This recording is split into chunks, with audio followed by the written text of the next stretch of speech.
이번 화에도 상나라에 대하여 알아보도록 하겠습니다. 상나라 30대 군주 제신이 폭정을 일삼아 대신과 백성들의 불만이 고조에 달할 때 구금되었던 희창은 측근들의 도움으로 간신히 풀려나 인재를 모집하며 세력을 키우기 시작하던 중 고진 바늘로 낚시하는 강자를 만나 원자상구라는 사자성어도 만들어냅니다. 강자에 관하여 엎지른 물은 다시 담지 못한다는 뜻인 복순한수라는 사자성어도 있는데 힘들고 가난한 강태공을 버리고 떠나갔던 아내마씨가 희창의 측근이 된 강태공을 찾아와 다시 함께하기로 하니 강태공은 아무 말 없이 호로병에 물을 땅에 붓고 물을 호로병 안에 다시 담으면 마씨를 받아주겠다고 합니다. 마씨가 열심히 노력해보았지만 성공할 리가 없었고 계속하여 흙탕물만 헤집자 강태공은 마씨에게 물이 땅속에 스며든 것처럼 우리도 다시는 함께 할 수 없다며 떠나갔다고 합니다. 희발은 강자 등 대신들의 건의를 받아들이면서 상나라에 대한 공격을 준비하던 중 우국과 예국의 영토 분쟁을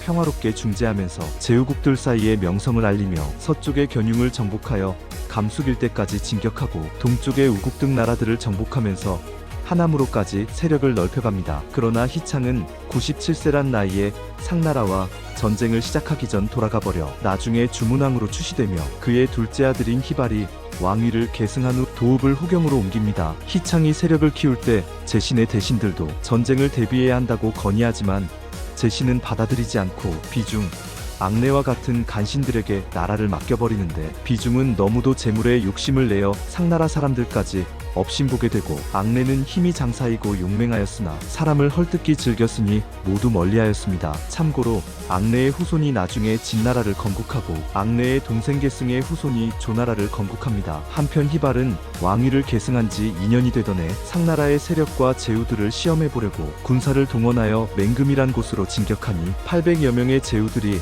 상나라를 공격하겠다며 합류하지만 희발은 공격하지 않고 맹약만 맺게 한 후 각자 돌아가게 하며 상나라의 첩자를 파견하여 동향을 살피게 합니다. 제신에게는 기자와 비간이라는 숙부와 위자라는 형이 있었는데 먼저 기자가 제신을 찾아가 정사에 집중하라고 건의하나 제신은 받아들이지 않으니 기자는 상나라가 멸망한다는 생각에 머리를 자르고 악기를 연주하면서 미친 척을 하는데 제신은 기자가 미친 줄 알고 노예로 만들어버립니다. 기자의 모습을 본 위자는 부족들을 거느리고 떠나가 버리며 비간은 끝까지 건의하는데 화가 난 제신은 비간의 심장을 파버립니다. 이 소문을 들은 희발은 바로 4만 명의 군사를 동원하여 상나라를 공격하기로 하지만 점괘가 불길하다고 나오며 큰 폭우까지 쏟아져 많은 사람들은 출전하기를 꺼려하였지만 강자가 끝까지 희발을 설득시켜 제후국의 군사들과 목야라는 곳에서 합류하게 됩니다. 당시 제신은 대부분의 정예 군사를 파견하여 동이족과 싸우게 하였고 대신들까지 부족들을 데리고 떠나버린지라 도읍인 족가엔 정예 군사들이 없었으니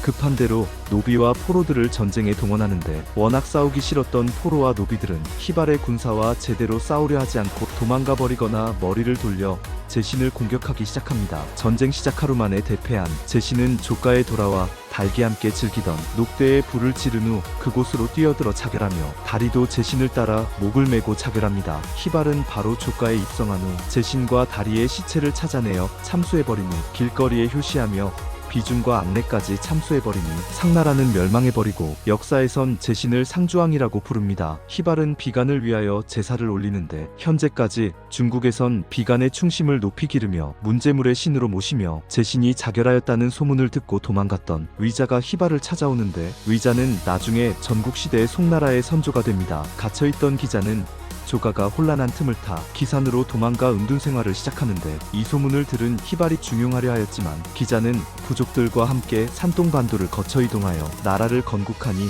희발은 아침해가 잘 비추는 곳이란 뜻인 조일선명이라며 나라 이름을 조선이라 칭했다고 합니다. 이후 희발은 공신들과 상의한 후 전국의 여러 개의 제후국으로 만들어 놓은 후 도읍인 후경 주위엔 자신의 종친들을 책봉하고 공적이 높은 대신들은 변방에 책봉하여 외부의 공격을 막아서게 합니다. 희발은 상나라를 무너뜨린 지 2년 후부터 병으로 앓기 시작하며 돌아가기 전 아들 희송이 너무 어리다는 이유로 모든 권력을 동생 희단에게 맡겨버린 후 희송을 보좌하게 하니 역사에선 주나라를 건국한 희발을 주무왕이라 칭합니다. 희단은 자신의 조카 희송을 제대로 보좌할지 다음 화에 이어가겠습니다. 여러분들의 구독과 좋아요는 항상 저에게 가장 큰 힘과 용기가 되어줍니다.